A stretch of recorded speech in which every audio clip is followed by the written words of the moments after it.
너는 그들로 이 일을 기억하게 하여 말다툼을 하지 말라고 하나님 앞에서 엄히 명하라.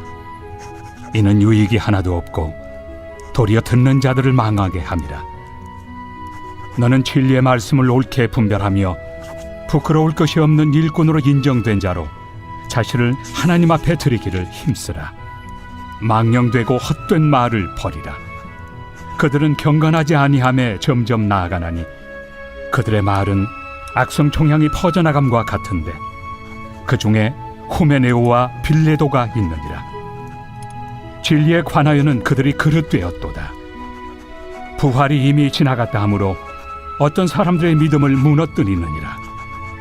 그러나 하나님의 경관터는 섰으니 인침이 있어 일렀으되 주께서 자기 백성을 낳으신다 하며 또 주의 이름을 부르는 자마다 불의에서 떠날지어다 하였느니라. 큰 집에는 금그릇과 은그릇뿐 아니라 나무 그릇과 질그릇도 있어 귀하게 쓰는 것도 있고 천하게 쓰는 것도 있나니 그러므로 누구든지 이런 것에서 자기를 깨끗하게 하면 귀히 쓰는 그릇이 되어 거룩하고 주인의 쓰심에 합당하며 모든 선한 일에 준비함이 되리라. 또한 너는 청년의 정욕을 피하고 주를 깨끗한 마음으로 부르는 자들과 함께 의와 믿음과 사랑과 화평을 따르라. 어리석고 무식한 변론을 버리라. 이에서 다툼이 나는 줄 아느니라. 주의 종은 마땅히 다투지 아니하고 모든 사람에 대하여 온유하며 가르치기를 잘하며 참으며 거역하는 자를 온유함으로 훈계할지니 혹 하나님이 그들에게 회개함을 주사 진리를 알게 하실까 하며 그들로 깨어 마귀의 올무에서 벗어나 하나님께 사로잡힌 바 되어 그 뜻을 따르게 하실까 함이라. 안녕하십니까 큰순교회 가족 여러분, 12월 27일 큰순 매일 말씀 시작하겠습니다. 오늘 본문은 다시 디모데후서 2장 14절부터 26절까지 말씀입니다.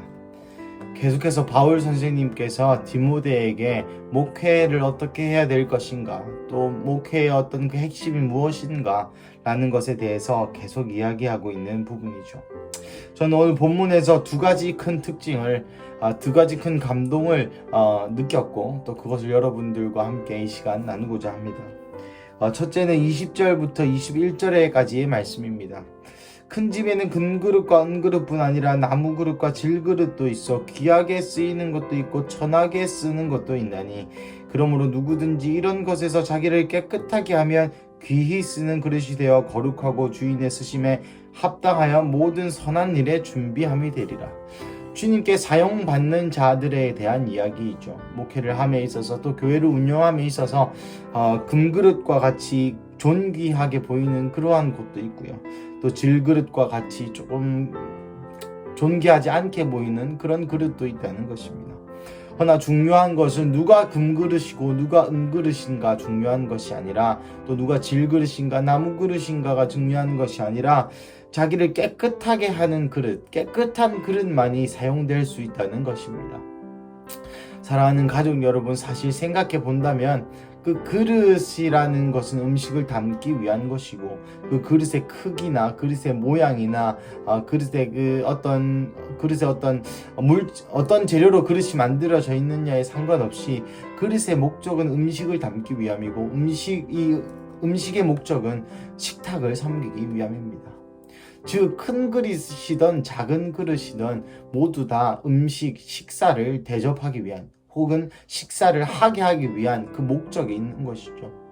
그래서 국그릇은 국그릇의 역할을, 밥그릇은 밥그릇의 역할을, 반찬 그릇은 반찬 그릇의 역할을, 종지 그릇은 종지 그릇의 역할을 하는 것입니다. 자칫 생각하다가는 나는 밥이니까 더 중요해, 나는 국이니까 더 중요해 라고 생각할 수 있지만, 이것을 한 식탁 위에서 바라보았을 때는 그 모든 그릇이 모아 합력하여 선을 이루는 것이죠.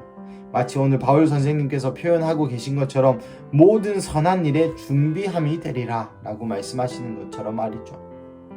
사실은 제가 큰 그릇이 작은 그릇, 또 금그릇, 은그릇 이런 것을 생각해 보았을 때 어느 셰프가 한 말이 생각이 납니다. 사실 요리에서 가장 중요한 건 소스다. 라고 어떤 유튜브 요리사가 말하였는 것이 기억이 났습니다. 가족 여러분, 소스를 담는 그릇은 매우 자그마한 종지 그릇이죠. 하지만 그 소스 하나로 메인 요리의 색깔과 메인 요리의 취향과 어떤 메인 요리의 방향을 결정하는 것입니다. 제가 알기로 큰 레스토랑의 대장 셰프라 그러죠. 첫째 주방장이라고 표현할까요? 첫째 주방장 바로 밑에 있는 사람이 어떤 사람이냐면 그 소스를 관장하는 사람이 바로 첫 번째 높은 사람 밑에 사람이라고 들었습니다. 그런즉 우리가 작은 그릇이든지 큰 그릇이든지 상관없이 우리가 깨끗하여야만 주님께 사용받을 수 있고 그 그릇의 크고 작음에는 별 비중이 없다는 것이죠. 큰 사람은 큰 사람대로, 작은 사람 되면 작은 사람대로 쓰임 받는다는 것입니다. 단 거룩해야 된다, 깨끗해야 된다는 것에 포인트가 있는 것이죠. 이 구절은 마치 빌라델비아 교인들을 떠오르게 합니다. 계시록에 있는 빌라델비아 교인들은 하나님께 네가 작은 것에 충성하였으니 너에게 둘째 사망의 해가 없을 것이며 나아가 너를 하늘의 기둥으로, 하늘에 내 이름이 적힌 기둥으로 삼겠다. 기둥이 없으면 집이 무너지죠. 즉 중요한 사람으로 삼겠다. 이 나라에서는, 이 땅에서는, 이 지구에서는 별 볼일 없어 보이고 작은 것에 충성하였고 영적인 은사도 많이 없고 하였지만 주님을 배신하지 않고 끝까지 배교하지 아니하고 하나님을 따랐던 자들에게 하늘에서의 기둥과 같은 사람이 된다고 한 요한계시록의 예수님의 말씀을 기억합니다. 오늘도 마찬가지죠. 결국 우리가 모두 주님을 섬기기 위한 그릇 아닙니까? 크고 작음이 무슨 의미가 있고 금이고 질그릇이 무슨 의미가 있겠습니까? 그저 우리가 주님께 쓰임받는 것에 감사하면서 작은 것에 충성하는 자가 되시기를 축복합니다. 둘째로 제가 느낀 것은 온유함에 대한 부분입니다.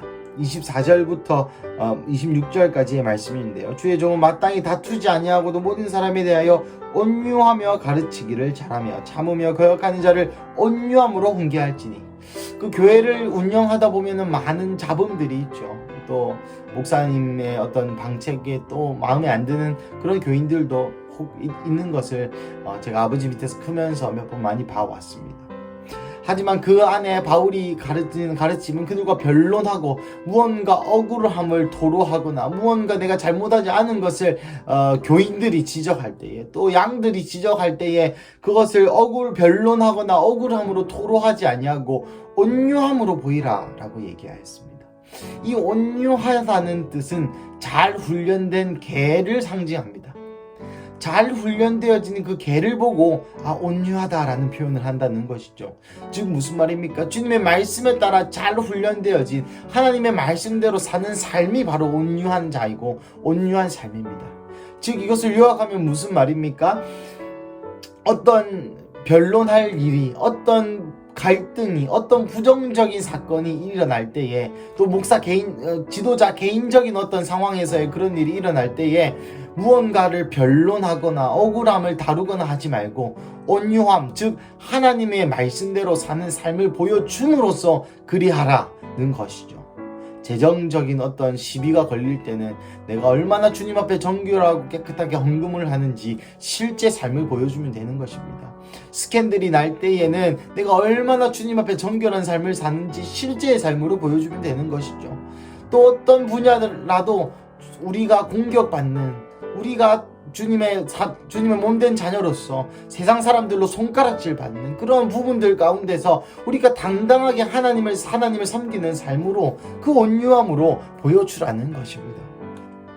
그리고 또 22절부터 23절까지는 청년의 정욕을 피하라, 같은 맥락에 있는 것이죠. 이 당시 디모데 나이가 20살에서 25살 정도로 추정합니다. 바울과 35살 차이가 났다라는 문헌이 있기에 20살에서 25살 정도로 추정합니다. 20살에서 25살 된 젊은 목사에게 청년의 정욕을 피하람과 함께 동시에 이 온유함에 대해서 이야기하는 그 바울 선생님의 마음을 우리가 오늘 이 시간 전달받고 있는 것입니다. 25살, 20살, 여러분 그때 여러분은 어떠셨습니까? 지금 저희 교회 20살에서 25살 청년들이 있지만 아직 조금 어려 보이기도 하고 또 앳된 티도 나기도 하고 그렇습니다. 하지만 바울 선생님이 또 다른 저서에 말씀하신 것처럼 네 연수함을 업신여기게 하지 마라. 즉 성경대로 사는 삶이 실력이고 성경대로 사는 삶이 권위이자 성경대로 삶을 사는 삶으로 목회를 해야 된다 라고 이야기하고 있는 것이죠. 사랑하는 가족 여러분, 우리가 다 셀 리더고 우리가 다 하나님의 권세를 위임받은 하나님의 자녀 아닙니까? 이 세상 속에서 어떻게 우리를 드러내야 하겠습니까? 이 세상 속에서 어떻게 복음을 전해야 하겠습니까? 많은 이들이 기독교라고 비난하고 놀리는 가운데 우리가 어떻게 우리의 신앙을 드러내야겠습니까? 온유함입니다. 즉 하나님의 말씀대로 잘 사는 것입니다. 그것이 세상의 방향과는 다르고 또 세상에서도 손가락질 할 수 있는 부분이고 나아가 이것이 세상의 원리와 전혀 맞지 않는다 하더라도 하나님의 말씀 앞에 정직하게 반응하며 사는 삶, 그 여정, 그 인생, 그 한 걸음 한 걸음 자체가 우리의 신앙을 증명해 주는 것이죠. 사랑하는 가족 여러분, 저도 특별히 제가 억울한 거를 잘 못 참는 성격입니다. 내가 하지 않았는데 내가 다른 사람이 나보고 했다 그러면 저는 끝까지 변론하고 끝까지 자기 의를 세우는 그러한 안 좋은 버릇이 있습니다. 오늘 이 말씀을 읽으면서 제 가운데 그것이 얼마나 큰 우상이었는지, 하나님은 분명히 변론하지 말고 온유함으로 그들을 대하라 하셨는데 저는 온유하지 못하였음을 이 시간 다시 한번 회개합니다. 사랑하는 가족 여러분, 여러분이 여러분의 삶에 어느 지경에 있으시든지, 그것이 사업이든지 가족이든지 교회든지 셀리더든지 예언팀 축사팀이든지 그 어느 부분에 있으시든지 여러분 온유하시기를 축복합니다. 즉 하나님의 말씀을 따라 사는 삶으로 오늘 한 주간 살아가시고 또 하나님을 따라가는 말씀, 하나님의 말씀을 따라 사는 삶으로 이 연말을 마무리하시고 하나님의 말씀을 따라 사는 삶으로 다시 한번 우리의 믿음을 일으켜서 이 2021년이 끝나가는 지금 다시 한번 우리에게 순종을 요구하시는, 다시 한번 우리에게 성경대로 사는 삶을 요구하시는 그 하나님의 음성에 반응하시는 그런 월요일 아침 되시기를 축복합니다. 우리 함께 기도하시겠습니다. 하나님 감사합니다. 하나님, 바울이 디모데에게 편지한 이 편지를 우리가 지금 읽고 있습니다. 이 말씀은 바울이 디모데에게 한 말씀이지만 그 안에 있는 원작자이신 성령께서 오늘 우리 가운데 하신 말씀인 줄로 믿습니다. 하나님, 우리가 교회 생활을 하면서 너무나도 큰 그릇, 교회 안에서 내가 크게 쓰임받고 싶고 내가 높은 자리에 가고 싶고 내가 잘나고 싶고 내가 잘하고 싶은 그러한 야망이 솔직히 있었음을 주님 용서하여 주시옵소서. 하나님, 큰 그릇이든 작은 그릇이든 상관없이 금그릇이든 은그릇이든 질그릇이든 나무그릇이든 상관없이 깨끗함을 보존하는데 내가 깨끗한 그릇인데에 우리가 집중하는 것이 아니라 조금 더 크고 조금 더 좋아 보이는 그릇이 되려 하였음을 주님 용서하여 주시옵소서. 또한 깨끗하지도 못하였음을 주님 용서하여 주시옵소서.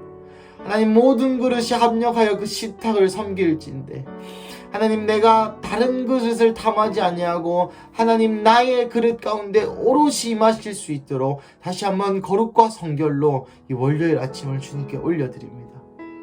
나아가 주님, 우리의 삶 가운데 갈등이 있는 부분 가운데 내가 온유함으로 서기를 다시 한번 결정합니다. 세상 사람들이 우리를 욕하고 또 우리 가족들이 우리를 비난할 수 있고 또 교회에서도 내가 억울한 일, 갈등이 있을지언정 하나님, 그것을 내가 변론하는 것이 아니라 하나님 앞에 온유함으로 주님 앞에 충성된 개처럼 정말 잘 훈련받는 바로 그 온유함, 하나님이 말씀이 하라면 하고 하지 말라면 하지 마는 그 온유함을 다시 한번 우리 가운데 임파트하여 주시옵소서. 그래서 주님, 이 2021년을 마무리해가는 지금 다시 한번 주님께 거룩과 성결 그리고 온유함으로 나아갈 수 있는 군수교회 가족 여러분 되게 하여 주시옵소서. 주님 감사합니다. 이 모든 말씀 살아계신 예수님의 이름으로 기도드렸습니다. 아멘.